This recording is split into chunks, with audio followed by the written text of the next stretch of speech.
Engen here with Structural Buildings. Let's talk construction.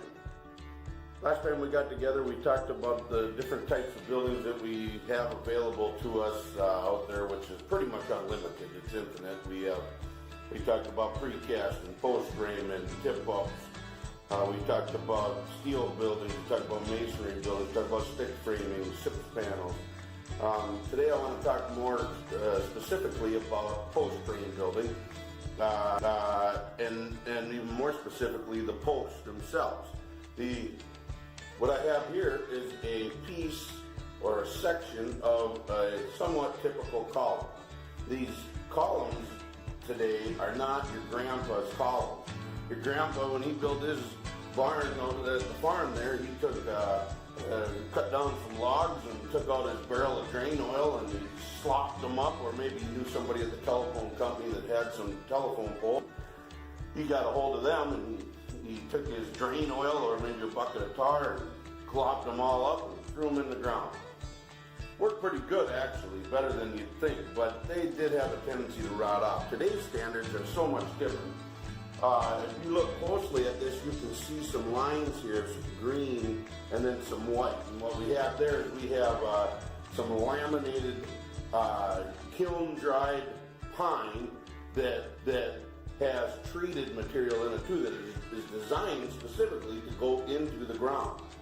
This stuff here has a 65-year warranty.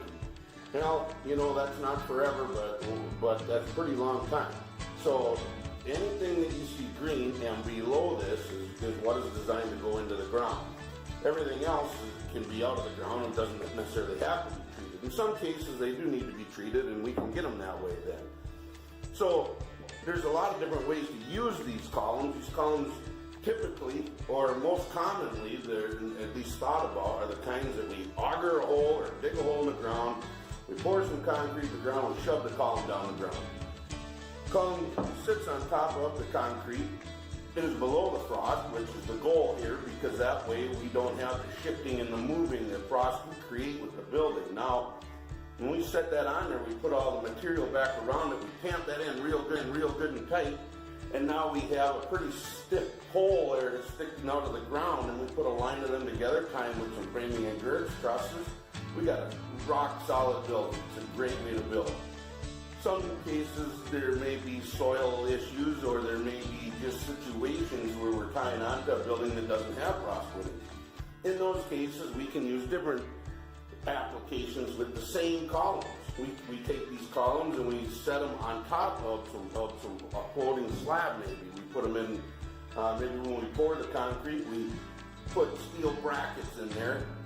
After the concrete sets up, the bottoms of these simply get into there and we drill holes through, bolt them through. It's a great way to build a building. The difference is then is that your building could move around. That sounds terrible, that it could move around, but really what it does, excuse me, is it flexes with the rest of the building. It is a good way to build for us, and tell us how to do it. Sometimes it just boils down into a real thick slab, trench around the perimeters of your slab. We'll run rebar through it. Whatever the experts tell us to do, we'll do. And you will get yourself an engineered building. So, post frame building, more than one way to skin a cat. We can set them in brackets, we can put them in the ground. We've even put them on top of basements, believe it or not. So, depending on the type of building that you want for your end use, and we talk about end use all the time here, because it really doesn't do you any good to buy a building that's not going to work for you. So, see your structural buildings expert, talk to them about post frame building. It's a very viable product, and we hope to do work with you soon. Thanks. We'll talk to you later.